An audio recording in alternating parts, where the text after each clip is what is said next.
judi atau nggak ada memang.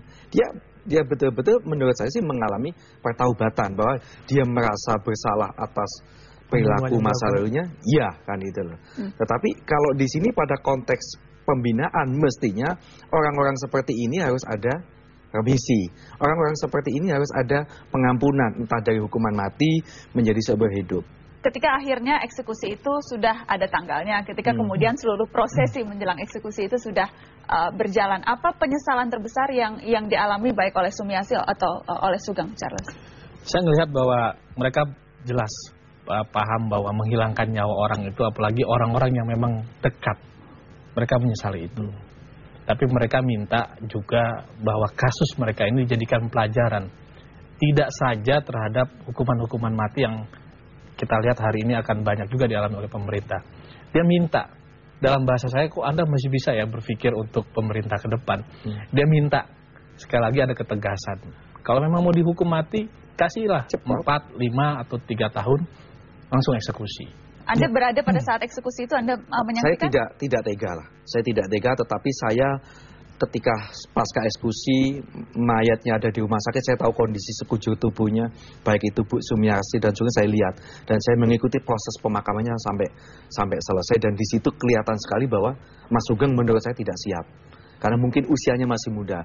Ketika tindak pidana tahun 88 dia masih 19 tahun, 20 tahun kemudian masih sekitar 40-an. Beda dengan Ibu Sumiasih yang usianya sudah lanjut, secara psikologi dia lebih tenang, dia lebih pasrah bertemu dengan Tuhannya kan ya. Tapi kalau Sugeng menurut saya tidak. Sempat adakah pertemuan terakhir antara ibu dan anak yang dieksekusi mati ini? Saya melihat di LP Wanita Malang waktu itu.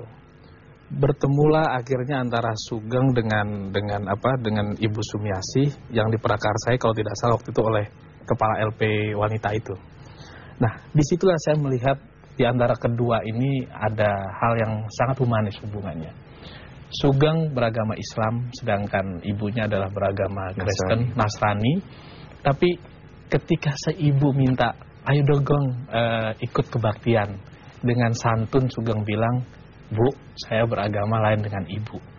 Dengan akhirnya saya melihat di situ ada kebesaran jiwa yang diberikan si ibu kepada anak, dan anak kepada ibu, yang akhirnya mereka merelakan sampai kemudian mereka meninggal dengan agama mereka masing-masing yang dianut menurut kepercayaannya. Mas Soleh, Anda kan juga sekarang menjadi pengacara beberapa terpidana mati lainnya yang masih menunggu eksekusi. Adakah perubahan dari pola, tata cara, atau sistematika bagaimana seseorang terpidana yang menjelang eksekusi mati? Tidak ada, masih mengikuti Undang-Undang Nomor 5 Tahun 64. Tidak ada yang berubah, masih tetap. Tetapi menurut saya begini, kalau mau ada perubahan, kalau ini kan masih menjadi hukum positif yang masih dianut, tetapi sisi kemanusiaan itu yang harus ditingkatkan. Kalau memang nantinya satu pihak keluarga korban itu masih menerima, ada baiknya presiden itu memberikan gerasi. Kalau untuk seperti ini, menurut saya sudah berpuluh-puluh tahun dia menjalani dan ada perbaikan dalam kehidupan, mestinya menurut saya kalau memang tidak diampuni, minimal diturunkan dari hukuman mati seumur hidup atau 20 tahun seperti itu. Yang juga menarik, Charles, salah satu permintaan terakhir Sugeng adalah bertemu dengan Anda. Itu apa cerita di balik itu? Bagaimana seorang terpidana mati permintaan terakhirnya bertemu dengan seorang wartawan? Jadi saya ingat sekali waktu itu menjelang jam waktu itu. Wartawan kan kumpul semua tuh di Rutan Medaeng. Las, lo dipanggil tuh sama Sugeng segala macam.